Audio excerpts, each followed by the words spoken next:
there are all kinds of reasons why people run out of cash. And mostly it's because people just don't believe they need that much liquidity. They just don't understand how much they have to have in cash reserves to be able to run the business. That could be cash reserves or lines of credit.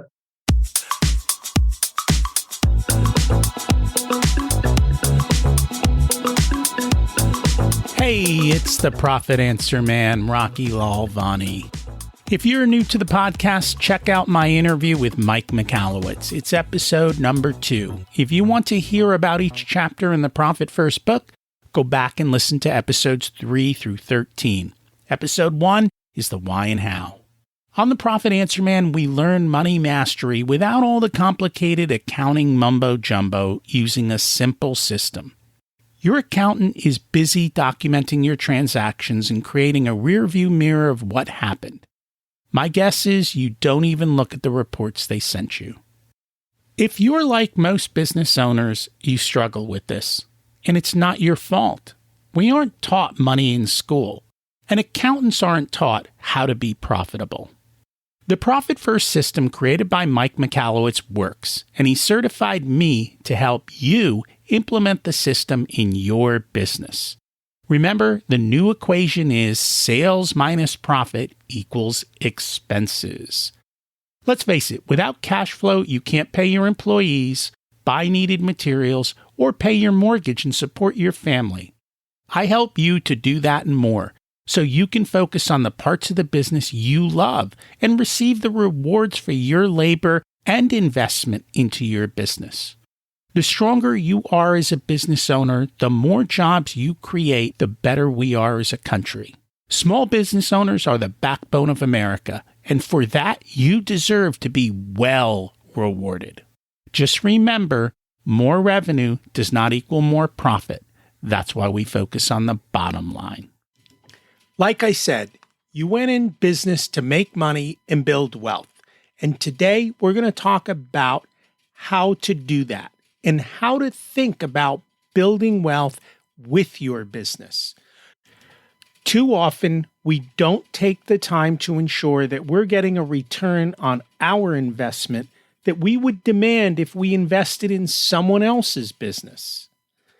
Listen in to learn how to think differently about money and your business and how to tap funding from others when appropriate. Our guest is Chris Volk. He is author of The Value Equation, a business guide to creating wealth for entrepreneurs, investors, and leaders. He's been instrumental in leading and publicly listing 3 successful companies, 2 of which he co-founded. Let's meet Chris and learn from him. Welcome to the Profit Answer Man, Chris Volk. It's great to have you join us today. Rocky, it's my pleasure, and I'm thrilled to meet you.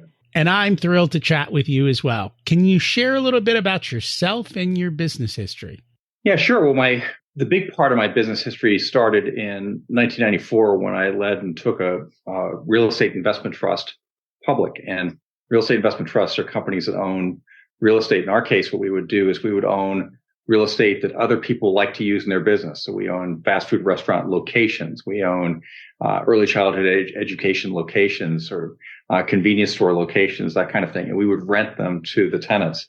And we accumulated over the years in our first company several thousand locations and ultimately sold that to GE Capital. And in 10 years later, from taking it public, I started another net lease company and took that public in 2004. And 10 years later, I took another net lease company public in 2014. And altogether, these companies deployed $20 billion plus worth of capital. And I counted shareholders, including Berkshire Hathaway, Warren Buffett, and our shareholder base, together with a lot of other well-known global shareholders, and was able to outperform the broader market in every single company and make money for our shareholders, and our stakeholders did well, our employees did well. And 10 years after doing my last company, I left in the end of 2021 to write a book and to meet people like you and talk about creating wealth. And that's what it is. We go into business, right, to create wealth for ourselves, to have time freedom and to enjoy life. But I think so many business owners struggle. And I know in your book, you made a comment companies don't go out of business because they lose money. They go out of business because they run out of cash. And I know for so many businesses, they can't predict their cash flow. And there's so many reasons why they run out of cash. You've been successful and you've seen a lot of this probably with many of your tenants. What causes all these problems for them? Well, you and I could talk about this for more than the show even would allow, but there are all kinds of reasons why people run out of cash. And mostly it's because people just don't believe they need that much liquidity. They just don't understand how much they have to have in cash reserves to be able to run the business. That could be cash reserves or lines of credit. And in the third chapter of the book, I talk about one guy in particular who's Damon John, and people know him as a very successful entrepreneur from Shark Tank. And years ago, we had Damon talk at our conference, and when he talks, he recounts a story that was that he gives to everybody, which involves how he started his business. And one of the things that he did when he started his business is he had $150,000. He had, and he got it from a home equity line of credit because nobody would lend him any money at all. And put this $150,000 into buying all kinds of sewing machines and fabric to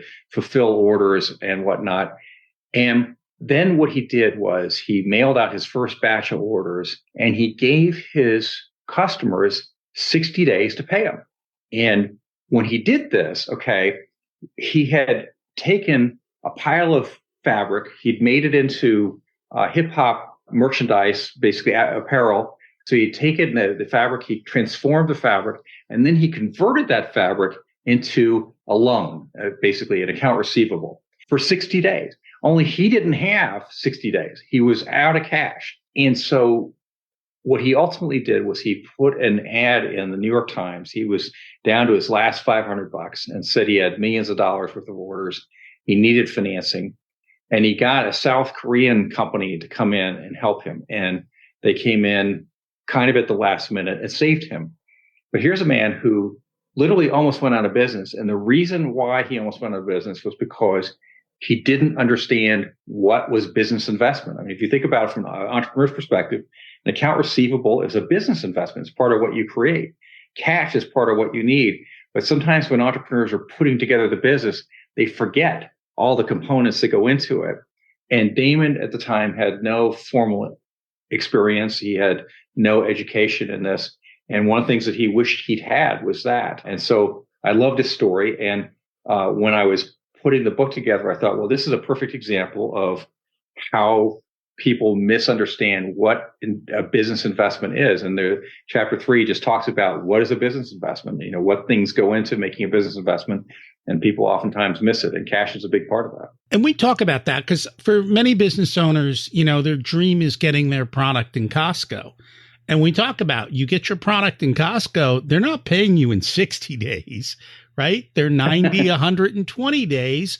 And before they pay you, they want the next order to be shipped in. And if you don't know and you don't price for and you don't predict that cash flow and the money going out during that period of time, because you have a ton of money going out, you grow yourself and your success turns into your demise. Right. And not to say that this is remotely possible, but for example, when you're putting together a business, one of the first things I think people need to do is once they've got a product that they can sell or a service they can sell that is valuable and they figured out how to price it, the very next step is create a business model, like to actually sit down with a blank sheet of paper and say, how's all this stuff going to work? And how does the cash flow work? You got, to your point, you got 90, 120 days. And it could be that you could outsource the whole thing. You could have somebody in Vietnam make all the merchandise, right? And you might be able to get terms from them so that you're out less cash. I mean, there are all kinds of clever ways that people can put together smart business models, but it takes a lot of creativity and it takes a lot of thought. So it's worth sitting down with some experts and some friends to put together your business plan from day one. And that's a big part of what we do. We literally start with the lead flow. You say you can sell this. Show me how is this math going to work? All the way from lead flow, all the way through to sales, to all the way through cost of running the business. And then the part everybody forgets that you're alluding to is all of the other side of the balance sheet, which is accounts receivable, accounts payable, inventory. Inventory costs money. And figuring out what does that all look like in the particular business, and how is that going to affect cash flow, and when are you going to be short, and when are you going to be flush? Right. And when you're thinking about business investment and what goes into business investment, there are some things that are a deduction from business investment. So, for example, if you can get your trade creditors to allow you not to pay them for 90 days, that's a deduction from business investment. Now I got the merchandise for free for 90 days. My business investment actually goes down. If I can get my customers to give me a deposit up front, then my business investment goes down. I'm getting essentially prepaid for things. So when you're sitting there in Costco and you buy a gift certificate for a restaurant chain, for example, that's basically free money for them. You've just given a deposit on a restaurant visit that goes to Red Lobster or whatever the restaurant chain is. And that's amazing for them. And people, as they're putting together these business plans, really need to think through both the things that are going to cost you money, like an account receivable, like an inventory, like property, plant, and equipment, and then also stuff that can help pay for that for free, like an account payable or deposit. And I think understanding that, though, also helps you to appropriately figure out your pricing and your terms in the offer. If you go back to what Damon John was talking about, had he not done 60 days, had he done 10 days or 15 days, he probably would not have experienced those problems. He would have gotten the money in time, and he would have been able to continue without that. I don't know, is that a gut punch? Yeah, totally. Exactly. And I think most business owners don't necessarily think about that. The other thing, and I know you talk a lot about this, is other people's money. So for a lot of business owners, I think they struggle with figuring out how to get other people's money. So how do they do that? Yeah, so other people's money falls into sort of three broad categories. One is just borrowings, and the borrowings can come from traditional sources, banks. Today, there are a lot of non-bank banks, or basically finance companies that are not really banks. And so there are tons of those companies out there today. And then you can get borrowings from family, friends, selling shareholders, if you're buying a company from a selling shareholder. So there are all kinds of ways that you can try to borrow money. The second type of OPM that people often use is lease money. So, for example, you might have equipment that you need in your business, and you could buy that equipment. Or you could just choose to rent it instead. So basically, somebody else is actually putting up all the money for equipment you could otherwise have bought, and they're going to rent it to you. In our case, we would put up all the money that people needed for the real estate, and they would rent the real estate from us. So instead of having to own the real estate and tie up their money into the real estate, we became their source of capital for the real estate. And the third kind of OPM is super important, which is OPM equity, which is when you're putting together a business and almost none of us, me included, have the kind of money that we need to actually start the business and have the equity that the business requires, because you can't typically borrow everything you want. I mean, I've seen some people do it, but very few. So a lot of times you got to show up with equity. In my case, I was doing real estate finance, and the equity checks that I needed were really large. So I would have to go and shop for that equity from various institutional investors. I kind of knew how to shop for it. But what you're trying to do is you're trying to raise money from other people, but you're trying to give away as little of the company as you can, so that you, as the CEO of the business or the founder of the business, have as much equity as you can. And my experience in this is that people tend to do one of two things. They tend to be owners of very big pieces of small pies in America. So you have a small company and the owners tend to own a large piece of that. Or you can own a very small piece of a very big pie. And, if you look that up in the dictionary, you may see my face, because I could be a poster child for that. Like, I made my money owning very small pieces of very big pies. So our last company put out $10 billion into real estate. I own an incredibly small piece of that, but it's enough to amount to something. And then if you go to the Forbes 400 list of richest Americans, for example, these are all unicorns in more ways than one because a lot of them own very big pieces of very big pies, and that's very unusual. How do you determine what the right way to essentially either borrow money or give away equity in your business? What factors determine which way you should go with regards to that? You're going to start with what your expected cash flows from the business are going to be. So you're going to start with what kind of cash flows you think you can throw off. And when you have that number, then you're going to say, all right, given this cash flow, given my business investment needs, those business investment needs could be inventory, accounts receivable, furniture, whatever, plant and equipment. Given those needs that I have to finance this business, how can I get the most money possible by either borrowing or leasing the assets? So you start off with the notion of what's the most somebody's going to give me, who's either a lender or a lessor. Stay away from the equity right now because you don't really want to sell. You don't want to raise, ideally, you don't want to raise equity from other people and give away part of your business if you don't have to. So you want to know what's the art of the possible. How much can I get from borrowing or from leasing?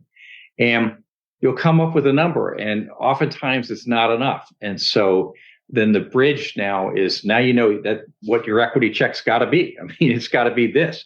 Maybe it's got to be more than that because you want to have margin for error. So you want to have more cash in the bank, for example, and maybe you want to have some unused lines of credit. So again, you have margin for error. You've got some wiggle room. And when you back into the equity need, that's when you sit there and say, I want to go to Shark Tank, or I want to figure out how to go out and find investors to go into my business and raise money from them by giving them as little of the business as possible, but getting as much money as I can.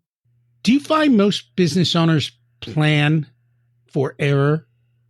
Because I find most don't. They have the most optimistic outlooks ever.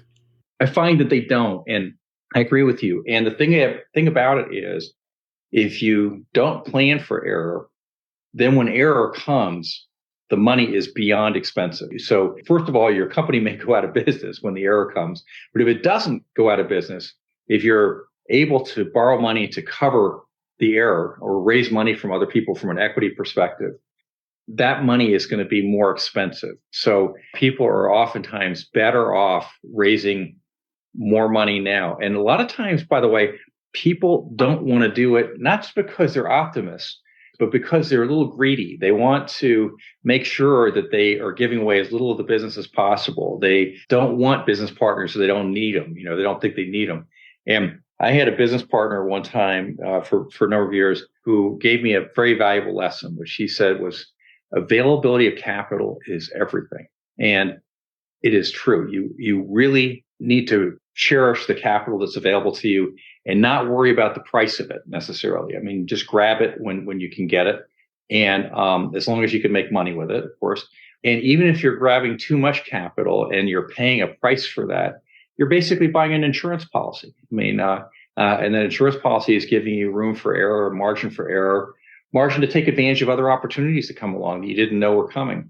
But if you don't do this, and if you try to be greedy and you try to run it too tight, or maybe you're overly optimistic, whatever the reason is, then when you're trying to get money in desperation, that's when it's harder to get. And if you get it, it's going to be really expensive and you're going to wish you got it before. And I think the other thing that's happened is, I think for many years, business owners were blessed with very low interest rates and very low cost of capital. And I think that's why we saw what happened to business over the last decade or so in PE and everything else that's going on. That has now changed. The cost of capital just through inflation is getting expensive, and it really changes the equation for the business owner. And, at different times, we advise our clients to borrow or to pay off debt. So, going into COVID, going into recessions, we're always like, get extra capital now and hide it so that if you need it later, it's there. And in the past, we're like, if you've got low interest rate money and you can make more money in the bank, don't pay it down. And it kind of depends. It's always, you have to look at where things are in the moment and then make the appropriate allocation of your capital at that moment. A big part of what you like to do is help business owners build wealth. So how does that happen? How does a business owner build wealth throughout the time they own their company? Right. So about 2/3 of millionaires in America made their money in business. And the reason I think this is true is because of if you're investing in a business and you're making money from that business, drawing a salary, you can save money just like everybody would tell you to save money. I mean, all the books that tell you to put money away and start saving early and saving often, they do that. But then they have a second way to save, which is that they're building up equity in their business. I mean, they're paying down debt over time. They're shoveling some money into the business. The business might be throwing off some cash, and they're reinvesting that cash into the business, which is another way of building up equity in the business. And so those are the two ways that business owners have to get ahead. But there's a third way that's perhaps more important, which is what if you can make your business worth more than it cost to create? I mean, you could have a business that's now worth a multiple of what the equity was that you put into it.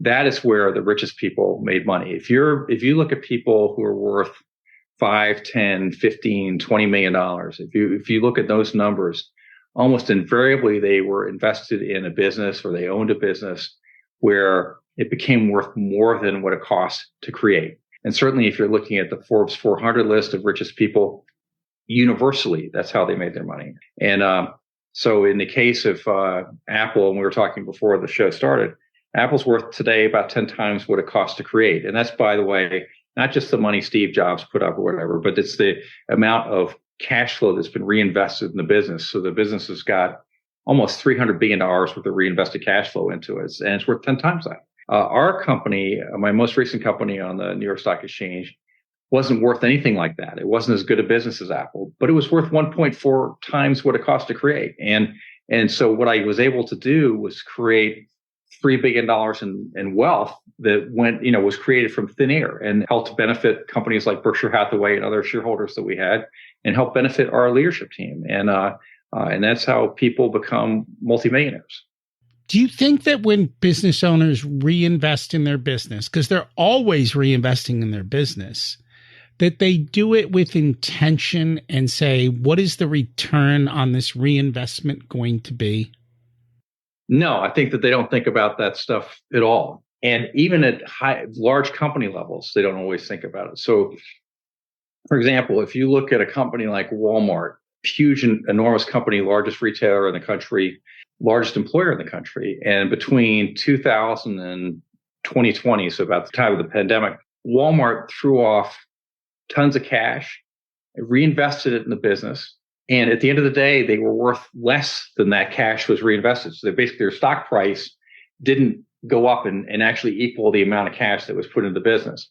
So in a way, Walmart was guilty of lighting money on fire. And I think that what you want to do as a business owner is not light money on fire. You want to be a good custodian of all those dollars that a business throws off. And so when you put a dollar back into your business, you'd like it to still be worth $1 at least. You'd hopefully it's worth $2, And to do that, you need to know this is generating a decent return. And you're right. I think a lot of business leaders do not do this. And I think, for example, the folks at Walmart probably could have done a better job. And by the way, when you light money on fire, it happens a lot of different ways. You can be having just a very bad business model. You're investing in things with low returns. Or in the case of Walmart, over the course of those 20 years, they closed a lot of stores. I mean, whether it's Sam's Clubs or closed stores overseas. I mean, and when you do that, it exacts a real cost on the business. And a lot of times when people are thinking about creating business, they don't think about the downside, sort of what happens if I'm running a restaurant empire, but I close down 10 of my locations. Well, that's going to take away. It's going to suck wealth right out of the business. It's going to be a negative return. And so as you're thinking about your whole business, you got to think about and factor in the possibility that some of your investments aren't going to work. And so again, it's another way of having margin for error. And I think that's a perspective we bring is if you're a business owner, A, you should be paid a fair and reasonable salary. And B, your business should have a profit and a return above that. And we believe in taking it out of the business. Once you do that, now, if you want to put money back into the business, you should no longer do it as the business owner.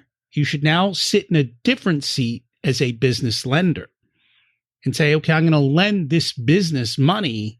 What are my terms going to be? And what is my expectation on top of it? And then when you sit back in the business owner seat, you have to say, all right, I'm borrowing this money. I'm going to deploy it in the business. How am I going to pay it back? And how am I going to, as you said, make a multiple on it? Because at the end of the day, if I put 100,000 in and I get 100,000 back and I grind and bust my butt, that's zero. It's not worth it. You have to get return on what you do. Right. So if you look at the stock market over a long period of time, it's going to generate something like a 9 or 10% rate of return. And so when I was thinking as a CEO about our investors, I wanted to make investments that would generate returns better than 9 or 10%. I didn't want to just generate 9 or 10, because if I'm generating 9 or 10, my business isn't worth anything more than what it costs to create. So if I wanted to make it worth more, I had to say generate 12% rates of return. And so we were able to generate 12, 13% rates of return and end up having our equity be worth 40% more than it cost, which is by virtue of creating the business model. And that's what you're trying to do, is you're really mindful of that cash that's going in. When you own stock in Berkshire Hathaway, Warren Buffett's company, Warren Buffett has never paid a dividend. So what he's doing is he's taking all of your cash flow out of that company and he's plowing it back into the business. He's investing it every year. It's an automatic dividend reinvestment plan. You have no say in it, by the way. You're a shareholder. You have no say. He's going to take all your money. He's going to put it back into the business. And you're trusting him that he's going to invest it wisely and give you compounding, which Warren's a big believer in compounding, and make that money work for you, even more. And in fact, he's done an amazing job of doing that. But, a lot of people who put money back into businesses don't think that way. They're not thinking about the return that they're going to generate and whether it's in excess of what the market is. In the case of Buffett, his returns 20% compound. We're basically double the long-term return on the stock market. And so you say, I'm glad to give you the money. And right now, as we record, Warren has more cash than he ever has in that business, waiting for opportunity to swoop in. I think it's over 150 billion right now in cash. He and Charlie are the two business owners I know who have patience. They can sit on cash and wait for opportunities. I find most other business owners, they got $1, they want to deploy it immediately without taking the moment to think and do the math and figure out what is the best place to put this dollar. Right. So he's doing that. Apple's sitting on a lot of cash. Apple has more cash than debt. Google basically is sitting on a lot of cash. They have more cash than debt. And when they have that much cash, by the way, the cash is a drag on shareholder returns because it's increasing your business investment. It's sitting there on the balance sheet and it's lowering investor returns because the business investment is so large. But these are companies, to your point, where they're patient, they're waiting for the opportunity, and they are all big believers in having margin for error and having that insurance policy. What other lessons can we learn from all these big companies and from other businesses about how to build wealth and how to increase our cash position? As I'm looking at creating returns, what I would do is focus on 6 basic variables that are universal to all businesses and string those variables together to create a current equity return for our investors. When you're running a business, your very first priority is to your customer. You want to create a product or service that they value that you can price. But your second priority is to the investors who put up the equity that allows your company to exist. And that investor could be you, it could be someone else, it could be using other people's equity. But that is your second priority. And when you can then solve for those two first and second priorities, now that you've created some wealth, that's when your employees start making a lot of money and getting rich. That's when you're creating opportunities for your community. I mean, all the other stakeholders that people like to talk about, but those are the guys that come in after the first two. And so when I'm looking at companies and I'm seeing what can I learn from this, I'm looking at companies that harness those six variables, by the way, in different ways. No two business models are exactly alike, but they do it in intelligent ways where they're creating businesses worth multiples of what they cost to create, and they are really good custodians of investor capital. And, I think a lot of times the business owner doesn't think of himself as an investor, and he's an investor in two ways. Depending on the business owner, A, they put their original capital or additional capital in, but B, if they're not paying themselves a reasonable salary, they're putting their time in. They're putting in, it's called sweat equity for a reason. It's your equity that you didn't get paid for that you're putting into the business as well. And you should be compensated for that. It is truly fair. Right. So, having been an entrepreneur and started a couple of companies, it's a joy to do it because you make a lot of difference for other people as you create your company, and you make a difference for so many stakeholders. And to me, it's nice not to necessarily report to somebody else, or it's nice to kind of work for yourself. But I think that a lot of companies are almost sort of buying a job, where you're basically you're creating this company and it's sort of buying you a job. And I think that if you can create a company that does more than just buy you a job, if you can create a company where the company could actually be worth something, worth more than what you paid for it, and treat it as an investor, not just as an employee, but as you're making an investment, that's really the trick to creating wealth and to making a bigger difference for your stakeholders. That it is. And if people would like to learn more about you, about the book, where is the best place for them to do that? Sure. Well, the book is The Value Equation. I have a copy here. And it's a guide to corporate wealth creation for entrepreneurs and leaders and investors. And you can get it on Amazon. You can get it on any bookstore. And you can also go to my website, which is www.thevalueequation.com. And you can learn about me. And there's also some aids that you can pull off, some posters and things to kind of prompt you in terms of how to create the business models that are optimal for your business and the company you're running. Thank you for sharing. We'll put that in the show notes for everyone. And thank you so much for joining us today. Well, hey, Rocky, it's a pleasure. I mean, I've enjoyed your website. I've enjoyed talking to you, and I'm going to read your book. And thank you so much for having me. Have you changed your thought process about investing in your business and how to maximize cash flow and build wealth? After all, isn't that why you went into business? Allocating capital is one of the biggest tasks you need to do as the owner of the business. And yes, sometimes you need to do the math. Of course, you have to remember it's not always about more resources. It's about being more resourceful and getting a return on our resources and making sure we focus on the bottom line. If you'd like for us to be a part of your profitability journey, we have different programs available ranging from do-it-yourself to one-on-one coaching. Our course, The Profit Blueprint, teaches you everything you need to know to transform your profitability. There are 3 different tiers ranging from DIY to done with you so that businesses of all sizes can get the support that's best. Join the waitlist in the show notes to get more information and be a part of the next cohort. If you want a done-for-you service, you can hire us as your chief profitability officers. We only work with a handful of clients, so they all get our full attention. We work with business owners who have or are growing to $500,000 to $10 million in revenue. You can use the scheduling link in the show notes to get on our calendar for a good fit conversation to see if we're the right people to support you and how we can help you. This episode of the Profit Answer Man podcast is brought to you by SMBpodcastnetwork.com. The network is a collection of podcasts and shows from around the internet which focus on bringing you interviews with amazing guests who share actionable advice, ideas, and information for small and medium-sized business owners and entrepreneurs. Visit www.smbpodcastnetwork.com to find more great shows and easily subscribe to be notified of new episodes. It's a great way to discover quality content.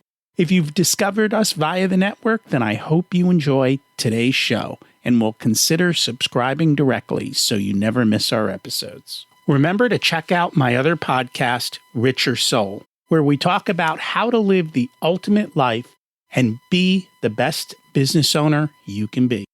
As we close out, let's repeat the mantra. Revenue is vanity, profit is sanity, and cash is king. Have an abundant and profitable week.